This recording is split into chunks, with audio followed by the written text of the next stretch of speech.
Hello friends. आज इस video में हम लोग मैथ के कुछ क्वेश्चंस बनाएंगे और ये सारे क्वेश्चंस सीटेट जो पिछले साल हुए थे 2019 में दिसंबर के, वहाँ पर पूछे जा चुके हैं। तो आज हम लोग यहाँ पर इस वीडियो में सीटेट 2019 के जो दिसंबर में हुआ एग्ज़ाम, उसमें दिया हुआ क्वेश्चन को सोल्व करते हैं। तो सबसे पहले जो क्वेश्चन है उसको देखते हैं। क्वेश्चन कह रहा है कि मान याद कीजिए 17.5 into 3 minus 21 divided by 7 -3 into 12.5। तो यह है क्वेश्चन और इसका ऑप्शन भी दे दिया है। पहला ऑप्शन में दिया है 52.5, सेकंड में है 12, थर्ड में है 120 और फोर्थ में है 50। तो दोस्तों इसको बहुत सारे स्टूडेंट्स आसानी से गुना करके यहाँ पर भाग देने के बाद और यहाँ पर गुना करने के बाद में सॉल्व कर सकते हैं। लेकिन अगर हम लोग इसको थोड़ा सा स्मार्ट वर्क में काम करेंगे तो यह हमें आसानी से बन जाएगी। हमें ज़्यादा गुना करने की और भाग करने की भी ज़्यादा ज़रूरत नहीं होगी। तो सबसे पहले इसको करते हैं क्या है कि ये जो दिया हुआ है 17.5 इंटू 3 है, उसके बाद ये जो 21 है उसको हम लोग लिख सकते हैं 3 इंटू 7 लिख सकते हैं डिवाइडेड बाई 7। ये फिर माइनस है 3 इंटू 12.5 है।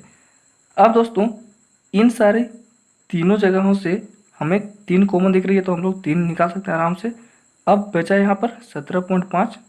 अब यहाँ पर दोस्तों 3 को निकालने के बाद में हम लोग को बचा केवल क्या था, 7 बचा है। 7 को हम लोग अगर 7 से भाग देते हैं तो यह हो जाता है 1 और यहाँ पे माइनस हो जाएगी। यहाँ से 3 निकल चुकी है कॉमन, तो यहाँ पे हम लोग को ओनली बच रहा है 12.5। अब दोस्तों यहाँ पर 3 कॉमन बाहर में है। अब ये माइनस और ये माइनस है, ये दोनों ऐड हो जाएगी। तो यह दोनों ऐड होने के बाद में ये तो 17.5 और ये हो जाएगी 13.5। अब यहाँ पर 3 है, 17.5 से अगर 13.5 चल जाता है तो हमारे बचती है केवल 4। अब ये दोनों को मल्टीप्लाई करेंगे तो हम लोगों का उत्तर हो जाएगी 12। तो यही है आंसर। तो इसको इस प्रकार से सॉल्व करेंगे तो हमें ज़्यादा गुना भाग और बोधमास का नियम भी उतना करने का नहीं जरूरत होगा। बस इसको गुना कर लेंगे ऐसे कॉमन निकालने के बाद तो हमें आसानी से आंसर मिल जाएगी। तो यह जो ऑप्शन है 2 नंबर में, यह इसका उत्तर हो जाएगा। नेक्स्ट क्वेश्चन है, एक बाग के वृक्षों में नीम के वृक्षों की संख्या 1/6वां भाग है। आधे वृक्ष अशोक के हैं और शेष यूकलिप्टस के हैं। यदि नीम के वृक्षों की संख्या 5 है तो बाग में यूकलिप्टस के कितने वृक्ष हैं? यह है क्वेश्चन और यह भी सीटेड जो 2019 दिसंबर में पूछा हुआ है। और इसका भी ऑप्शन दे दिया है। पहला ऑप्शन है 5, दूसरा है 10, तीसरा है 15 और चौथा है 20। तो दोस्तों सबसे पहले हम लोग यहाँ पर जो 1/6वां बोल रहा है तो उसका मतलब होता है कि 1/6। तो पहले हम लोग मान लेते हैं कि कुल वृक्ष थे वह है x वृक्ष। अब यहाँ पे कह रहा है कि नीम के जितने भी वृक्ष हैं वह टोटल वृक्ष हैं उसके 1/6वां भाग है। तो यहाँ पर कुल वृक्ष है x, तो x का 1/6वां भाग है यह नीम का वृक्ष। तो दोस्तों यह है नीम का वृक्ष, ये क्वेश्चन से कह रहा है। अब यहाँ पर आगे पढ़ने के बाद हम लोग पता चलता है कि यदि नीम के वृक्षों की संख्या 5 है तो दोस्तों नीम का वृक्ष यहाँ पे हम लोगों का 5 दिया हुआ है, तो हम लोग इतना बराबर 5 कर सकते हैं। तो यहाँ पर अगर सोल्व करते हैं तो x बराबर हो जाएगा, ये इधर जाने के बाद मल्टीप्लाई हो जाएगी तो 30 हो जाएगी। तो टोटल पेड़ों की संख्या निकल गई हम लोगों की 30। यह कुल पेड़ हो गए या कुल वृक्ष हो गए। अब कह रहा है कि आधे वृक्ष अशोक के हैं। तो दोस्तों टोटल वृक्ष के आधे वृक्ष मतलब 15 का आधा हो जाएगा, सॉरी 30 का आधा हो जाएगा 15। तो ये जो 15 हो गया वह हो गया हम लोगों का अशोक के वृक्ष, ये अशोक के पेड़ हो गए। अब कह रहा है कि शेष यूकलिप्टस के हैं और हमें यूकलिप्टस के ही वृक्ष निकालने हैं। तो दोस्तों हम लोगों को 15 मिल गए हैं अशोक के, फिर 5 मिल गया है जो दिया हुआ है हम लोगों का, यह दिया हुआ है नीम का। तो जो शेष बचा है, शेष मतलब यूकेलिप्टस का है।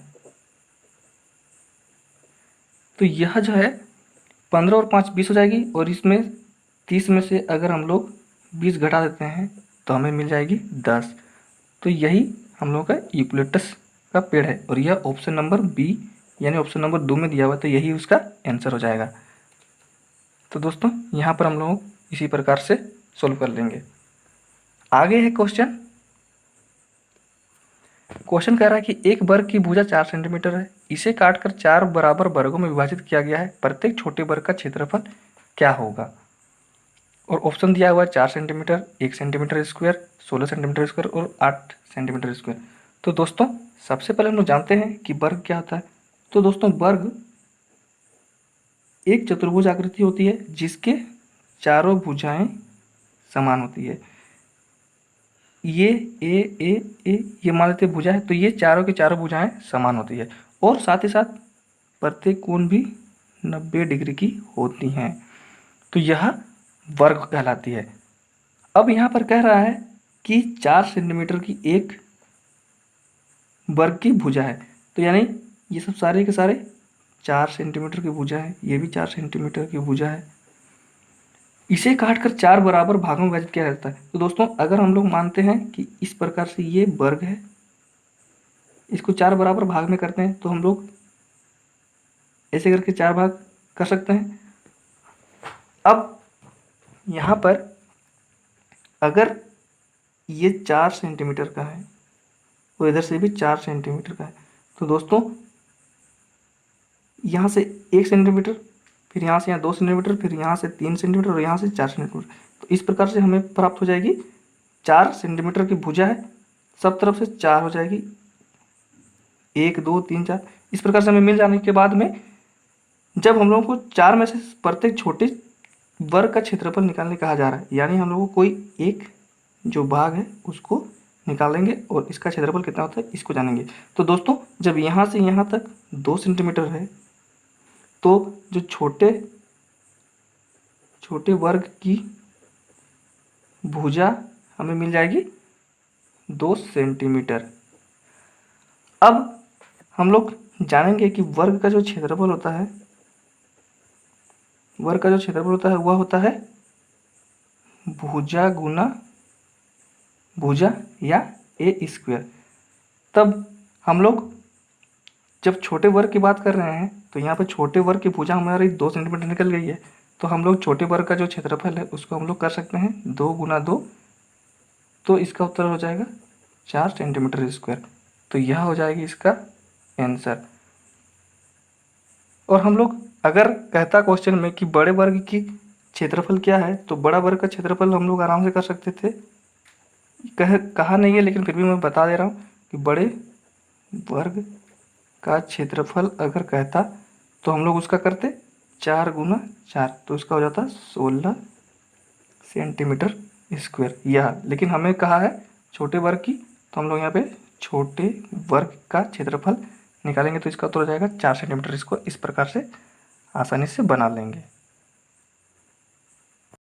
नेक्स्ट क्वेश्चन है, एक 180 सेंटीमीटर लंबी तार को एक आयत का रूप दिया गया है, यदि आयत की चौड़ाई 30 सेंटीमीटर है तो इसकी लंबाई क्या है। और इसका ऑप्शन दिया हुआ है 45 सेंटीमीटर, 60 सेंटीमीटर, 90 सेंटीमीटर और 120 सेंटीमीटर।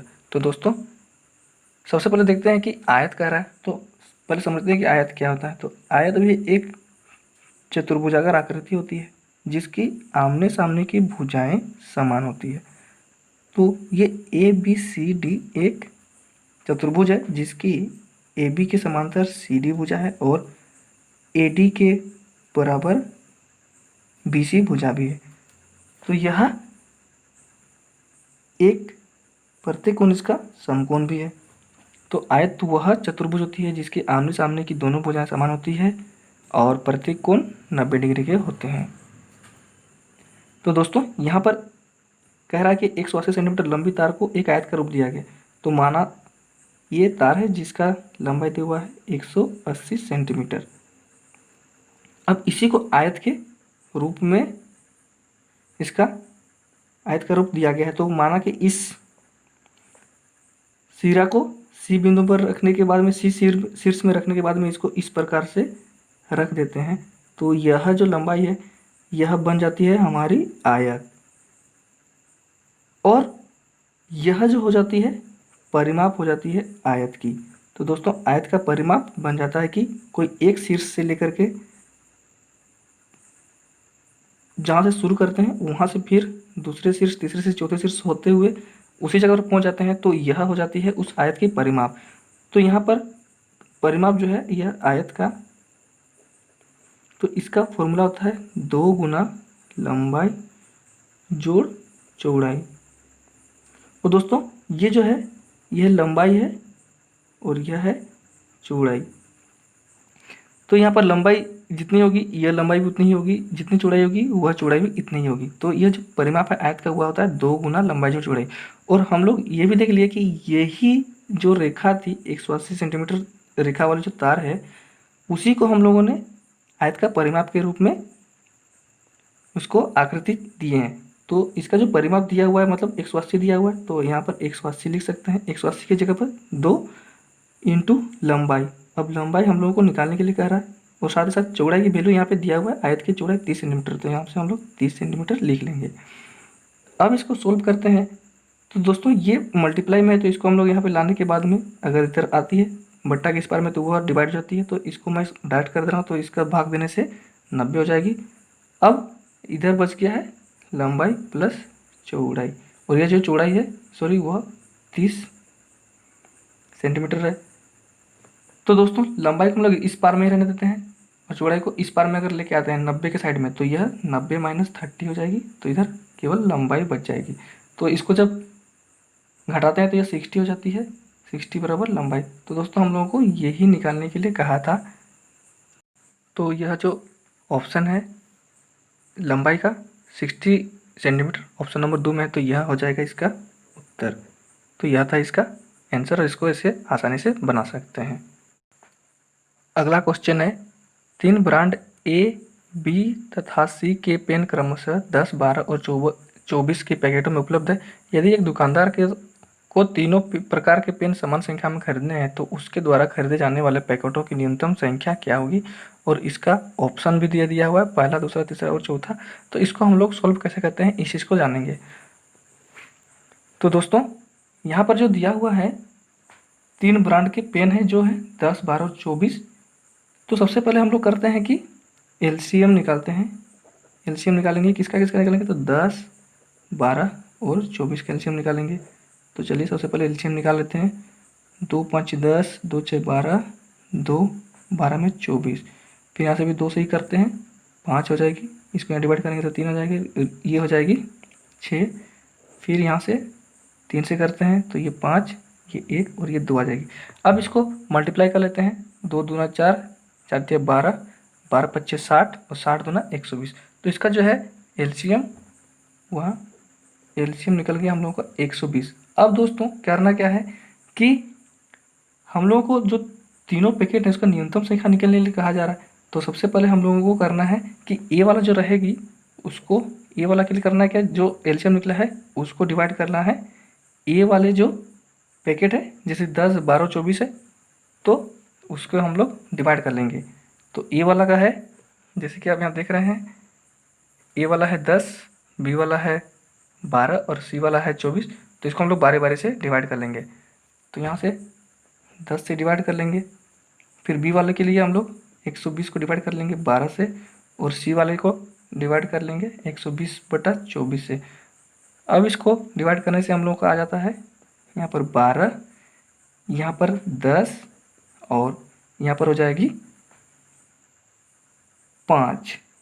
तो यह ए वाला का हो जाएगा, ये बी वाला का हो जाएगा और ये सी वाला का न्यूनतम पैकेट हो जाएगी इसका उत्तर।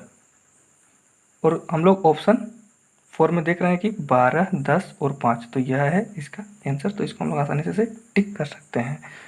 तो दोस्तों बहुत आसान से क्वेश्चन आते हैं, लेकिन जो नए आए हैं जो इस बार एग्ज़ाम देने वाले हैं उनके लिए जानना ज़रूरी है कि क्वेश्चंस कैसे कैसे आते हैं। नेक्स्ट क्वेश्चन है कि आयशा के पास केवल ₹5 और ₹10 के सिक्के हैं। यदि उसके पास सिक्कों की कुल संख्या 25 और धन 160 है तो उसके पास ₹5 और ₹10 के सिक्कों की संख्या क्या है। तो यह है क्वेश्चन और इसका भी ऑप्शन दे रखा है 18 7, 10 15, 15 10 और 20 और 5 का। तो इसको हम लोग बनाने से पहले सबसे पहले देखते हैं कि मानते हैं कि अगर किसी के पास में ₹2 का एक सिक्का है और ₹2 का जो सिक्का है वह अगर 5 सिक्का है उसके पास में 5 सिक्का, तो इसके पास टोटल जो रुपया है, टोटल रुपया वह क्या हो जाता है कि इन दोनों को आपस में मल्टीप्लाई करते हैं तो हमें मिल जाती है 10 रुपया। तो जितने भी रुपया के नोट रहेंगे, जितने भी रुपया के सिक्के रहेंगे, उसको अगर जितने भी संख्या रहेगी उसके साथ मल्टीप्लाई करते हैं तो हमें टोटल रुपया मिल जाती है। तो इस चीज़ को देखेंगे। अब हम लोग क्वेश्चन में आते हैं कि 5 रुपये 10 रुपये के सिक्के हैं और उसके पास में सिक्कों की कुल संख्या 25 है। तो दोस्तों सिक्कों की संख्या दिया हुआ है 25, सिक्कों की संख्या है 25 और धन, जैसे कि मल्टीप्लाई करने के बाद हम लोग को जो टोटल रुपया मिल रहा है उस प्रकार से दोनों 5 और 10 के सिक्कों को जितने भी संख्या है उसके साथ में मल्टीप्लाई करने के बाद हम लोग को टोटल धन मिलता है 160 रुपया। लेकिन उसके पास 5 रुपया और 10 रुपये के सिक्कों की संख्या निकालने के लिए कह रहा है। तो यहाँ पर मानते हैं, माना कि जो 5 रुपये के जो सिक्के हैं, रुपया 5 के सिक्के वह x हैं। अब अगर 5 रुपये के x सिक्के हैं x, तो जो दूसरा 10 रुपये के जो सिक्के हैं उसका जितने भी सिक्के होंगे वह कितना हो जाएगी, तो यहाँ पर रुपये 10 के सिक्के हो जाएंगे 25 माइनस x, क्योंकि ये 25 था उसमें से x तो 5 रुपये वाला ले लिया तो बचा कितना, तो 25 माइनस x बच गया, यह 10 रुपये के सिक्के हैं। अब कह रहा है कि जो टोटल धन होना चाहिए वह 160 रुपये का होना चाहिए। अगर हम लोग 5 रुपया के मानते हैं, 5 रुपया के हिसाब से x, तो रुपया 5 इंटू x हो जाएगी, प्लस टोटल धन कह रहा है 160, तो हम लोग अब धन में देखते हैं। तो 10 रुपया है, तो 10 रुपया के कितने सिक्के हैं, तो यहाँ पे 25 माइनस x सिक्के हैं, तो यही मिला के हम लोग का टोटल धन 160 रुपया होना चाहिए। तो यह कह रहा है कि टोटल धन होना चाहिए 160 रुपया। तो इसको हम लोग सॉल्व कर लेते हैं आसानी से। 5x प्लस ये मल्टीप्लाई हो जाएगी बारी बारी से, तो ये हो जाएगा 250 और ये माइनस 10x हो जाएगी बराबर 160। अब दोस्तों ये जो 250 है और ये 160 है, तो दोनों को हम लोग एक बार में लेके आते हैं और ये जो 10x है ये x को भी एक साइड में ले जाते हैं। तो सबसे पहले 250 की तरफ ही हम लोग 160 को लाते हैं, तो यहाँ 250 माइनस 160 हो जाएगी और ये उधर जाने के बाद बराबर को उधर जाने के बाद हमें 10x हो जाएगी और ये प्लस में तो इधर जाने के बाद माइनस 5x हो जाएगा। अब यहाँ से हम लोग इसको यहाँ से हम लोग इसको घटा लेते हैं, तो घटा लेते हैं आराम से, तो 90 हो जाता है। अब उधर बच जाता है कितना, 10 में 5 जाने से 5x बचा। अब ये जो 5 मल्टीप्लाई है तो इसको हम लोग इधर लाएंगे तो यह डिवाइड हो जाएगी, डिवाइड होने के बाद में इसको सीधे काट सकते हैं या भाग देंगे, तो ये हो जाएगा 18। तो ये x, तो ये जो x है हम लोगों ने माना था कि वह 5 रुपये के सिक्के की संख्या है x, तो यह हो जाएगा 5 रुपये के कुल सिक्के। तो इससे हम लोगों को पहला आंसर मिल गया। अब दोस्तों जब टोटल सिक्के कितने थे, 25 थे टोटल सिक्के, तो हम लोग जो है 25 में से अगर 18 को घटाएंगे तो हम लोगों को मिल जाएगा 7, और यह जो 7 हो जाएगा वह रुपये 10 के कुल सिक्के। तो यहाँ पर 18 और 7 जिस ऑप्शन में है वो ऑप्शन हम लोग देख लेंगे। तो ऑप्शन नंबर पहला है 18 और 7, तो यह है इसका आंसर। तो इस प्रकार से इसको आसानी से बना सकते हैं। तो दोस्तों यह थे सीटेट जो 2019 के दिसंबर महीना में हुआ था उसके क्वेश्चंस थे, और इसको आसानी से हम लोगों ने सॉल्व भी कर लिया है। तो आप लोग अगर चैनल में नए आए हैं तो चैनल को सब्सक्राइब जरूर से ज़रूर कर लें।